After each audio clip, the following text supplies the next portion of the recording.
Sir आम आज कथा हवा कोक्लियर इम्प्लांट्स विषय which is very new to me मुझे विषय केबे भी डिस्कस करनी का सहित इनफैक्ट आम पब्लिक भी अधा जानी नथिबे व्हाट इज इट तो आपण प्रथमे टिके ब्रीफ कर दियंतु एटा कोन आउ हियरिंग समस्या एटा केमिति गोटे रिवोल्यूशन हे परिबो। बेसिकली कॉक्लियर इम्प्लांट गोटे एडवांस्ड इलेक्ट्रॉनिक डिवाइस जहाँकि आम कान को आसुवा साउंड को रिसीव करे इलेक्ट्रिकल सिग्नल रे कन्वर्ट करे एंड डायरेक्टली आम हियरिंग नर्व को स्टिमुलेट करे जहाद्वारा कि बिल्कुल शुणी पार नथिबा लोक बा कंप्लीटली डीफ एंड म्यूट पिला माने मध्य ए साउंड को शुणी पार। सर आम जमी जाने हियरिंग समस्या हेले आम देखी आसचे आम फैमिली रे भी कहार समस्या थी से टिपिकल गोटे हियरिंग एड यूज करती तो एटा से सब हियरिंग एड्स टू केमते डिफरेंट। यस एटा हियरिंग एड टू कंप्लीटली डिफरेंट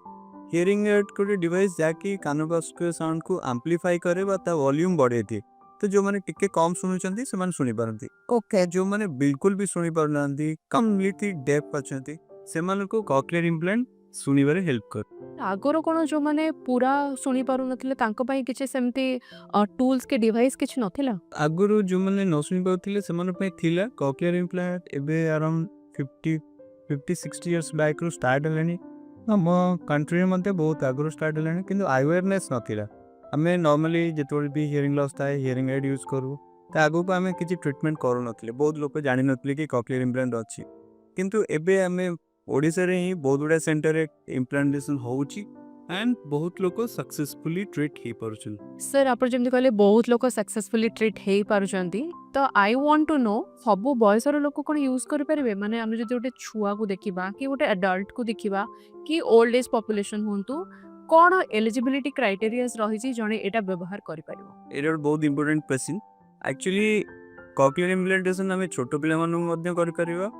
एडल्ट लोक मानु मध्ये कर परिबा छोट पिला माने जो माने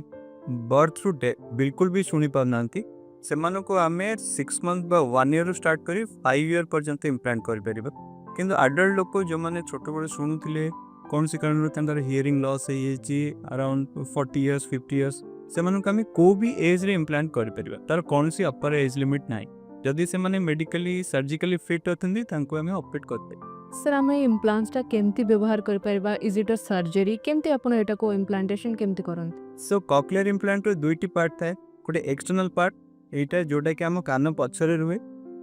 एंड एटा इंटरनल पार्ट जोटा कि आमे कान भितर सर्जिकली इम्प्लांट करू ओके एक्सटर्नल पार्ट कौन करे कान को आसुवा साउंड को रिसीव करे एंड इलेक्ट्रिकल सिग्नल रे कन्वर्ट कर इंटरनल पार्ट से इलेक्ट्रिकल सिग्नल को ये इम्प्लांट थ्रू रे हमर नर्व को हियरिंग नर्व को डायरेक्टली स्टिमुलेट करे तो यहाँ डिजीज कान बा जो कान डैमेज थाए ताको कंप्लीटली बाईपास करे एंड आमे हियरिंग हमरा आमे सुनी पार। नाउ आई एम क्यूरियस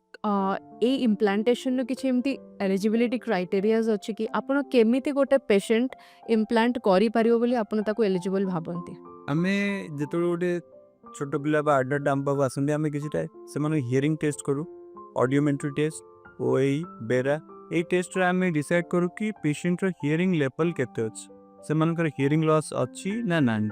जति हियरिंग लॉस अधिक अछि आमे से मानकर सीटी स्कैन एमआरआई करे देखू कि स्ट्रक्चरल इश्यूज किछि नाही तो जति हियरिंग लॉस अछि एंड स्ट्रक्चर ठीक अछि ताले आमे तंको कॉक्लियर इम्प्लांटेशन पय अबो प्लान करू।